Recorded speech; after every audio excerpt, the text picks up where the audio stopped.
नमस्कार, आपका हमारे इस न्यूज चैनल पर हार्दिक स्वागत है।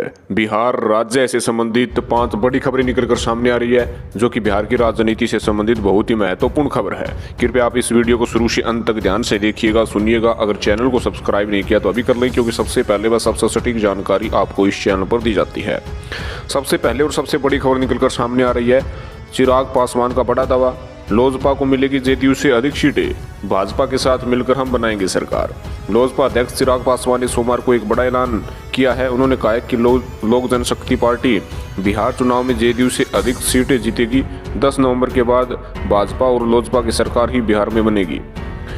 वहीं इससे पहले भाजपा के कुछ नेताओं द्वारा उनकी पार्टी के लिए वोट कटवा शब्द का इस्तेमाल करने को लेकर नाखुशी व्यक्त करते हुए कहा कि ऐसा बिहार के मुख्यमंत्री नीतीश कुमार को खुश करने के लिए किया जा रहा है। अगली बड़ी खबर निकलकर सामने आ रही है, जो कि बिहार की परिस्थितियों से संबंधित है। जनता का मिजाज देख प्रत्याशियों के बदले बोल, कहीं रोजगार तो कहीं आलू 50 रुपए किलो की चर्चा। लॉकडाउन का असर युवाओं के साथ साथ अब चुनाव पर भी साफ दिख रहा है। एक तरफ बेरोजगारी की मार बिहार के युवा झेल रहे हैं, अब दूसरे राज्यों से तमाम मुश्किलें झेलकर वापस आए यहाँ के मजदूरों का मूड भांपते हुए प्रत्याशी शिक्षा, स्वास्थ्य और रोजगार के मुद्दों को लेकर जनता के बीच में जा रहे हैं। खासकर मैदान में उतरे युवा प्रत्याशियों को यहाँ की नई राजनीति का अनुकरण किया जा सकता है। पटना हाईकोर्ट में वकालत और राज्य महिला आयोग की सदस्य रही और बक्सर की डुमराव विधानसभा सीट से भाजपा प्रत्याशी अंजुम आरा जनता से मिलने पर सबसे पहले विकास और तरक्की की बात की। वह कहती है कि जनता चुनती है तो विकास के मुद्दे पर। वर्ष 2005 के पहले का बिहार एक बदहाल, बीमारू और देश के ऊपर बोझ माना जाने वाला राज्य था, जो आज विकासशील राज्य हो गया है। अगली बड़ी खबर निकलकर सामने आ रही है, तेजस्वी यादव बोले, अगर भाजपा से हाथ मिला लेता तो कब का सीएम बन जाता। राजद नेता और महागठबंधन के मुख्यमंत्री का चेहरा तेजस्वी यादव ने कहा कि हमारी पार्टी सत्ता के लिए भाजपा और आरएसएस से कभी समझौता नहीं करेगी।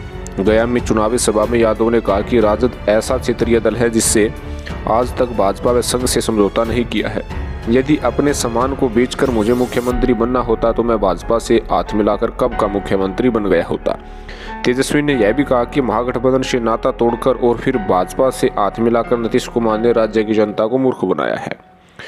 और अगली बड़ी खबर निकलकर सामने आ रही है कि अब एक और बड़ी केमिस्ट्री बिहार में देखी जा सकती है। तेजस्वी और चिराग में नजदीकी के संकेत। राघोपुर में भाजपा के खिलाफ लोजपा ने उतारा एक और प्रत्याशी।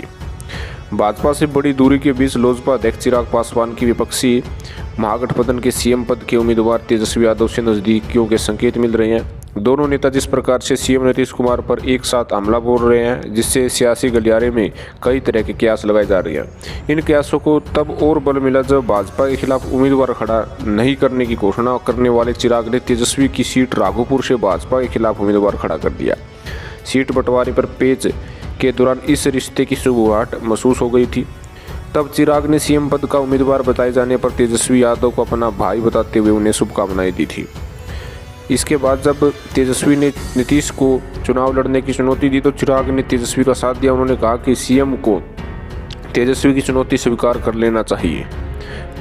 अगली बड़ी खबर निकलकर सामने आ रही है कि बक्सर की लड़ाई में फंसी भाजपा, शाहाबाद में सीधी टक्कर। शाहाबाद की लड़ाई में दिलचस्प मुकाबला हो गया। सीधी टक्कर की नौबत है। शाहाबाद प्रदेश के 4 जिलों में 22 विधानसभा क्षेत्र है। राजद के पास 9, जेडीयू के पास 5 और भाजपा के पास 5 सीटें हैं। रालोसपा, माले और कांग्रेस ने भी एक सीटें जीत दर्ज की थी। 22 सीटों में से 15 सीटें पिछली बार राजद, जेडीयू, कांग्रेस गठबंधन को मिली थी। भोजपुरी की इस गढ़ में चुनाव प्रचार भोजपुरी में होता है। पूरा इलाका राजनीति दृष्टिकोण से बहुत ही अहम है। कभी कांग्रेस और वामदल का गढ़ रहा यह इलाका, बाद में समाजवादियों का गढ़ हो गया था, फिर कभी दक्षिणपंथियों के साथ खड़ा हो गया था। तो इस प्रकार यहाँ पर कड़ा मुकाबला शाहाबाद में देखा जा सकता है। तो अगली बड़ी खबर निकलकर सामने आ रही है कि प्रसिद्ध अभिनेता पूर्व सांसद शत्रुघ्न सिन्हा राजनीति से अभी नहीं लेंगे संन्यास, बेटे लव को बताया बिहारी पुत्र। अभिनय से राजनीति में आए शत्रुघ्न सिन्हा ने सोमवार को कहा कि यह उत्साहजनक है कि काफ़ी युवा राजनीति के क्षेत्र में आ रहे हैं, लेकिन उन्होंने स्पष्ट किया है कि वह राजनीति को अलविदा नहीं कर रहे हैं। इस दौरान उन्होंने अपने बेटे को बिहारी पुत्र बताया है। शत्रुघ्न सिन्हा ने पुत्र लव सिन्हा पटना के बांकीपुर सीट से कांग्रेस के टिकट पर अपनी किस्मत आजमा रही हैं। बांकीपुर सीट को भाजपा का गढ़ माना जाता है, जहां से भाजपा ने 3 बार विधायक नितिन नवीन को फिर से टिकट दी है। पटना साहिब लोकसभा क्षेत्र के अंतर्गत बांकीपुर विधानसभा सीट आती है। पटना साहिब संसदीय क्षेत्र से केंद्रीय मंत्री रविशंकर प्रसाद सांसद है। प्रसाद ने 2019 के लोकसभा चुनाव में इस सीट से शत्रुघ्न सिन्हा को पराजित किया था। बाबू बिहारी के नाम से मशहूर सिन्हा ने कहा कि उनके पुत्र कांग्रेस की पसंद है और युवाओं की मांग पर चुनाव में उतरे हैं, क्योंकि क्षेत्र के लोग नया चेहरा चाहते हैं जो इस इलाके में गंभीरता से विकास करा सके। तो इस प्रकार देख सकते हैं कि बिहार से तमाम बड़ी खबर चुनावी मैदान से आ रही है। आपको ये खबरें कैसी लगी जरूर कमेंट करके बताइएगा। अगर आपने हमारे इस न्यूज़ चैनल जनहित न्यूज़ को सब्सक्राइब नहीं किया तो अभी कर लें, क्योंकि सबसे पहले सबसे फास्ट खबरें इस चैनल पर दी जाती है। धन्यवाद।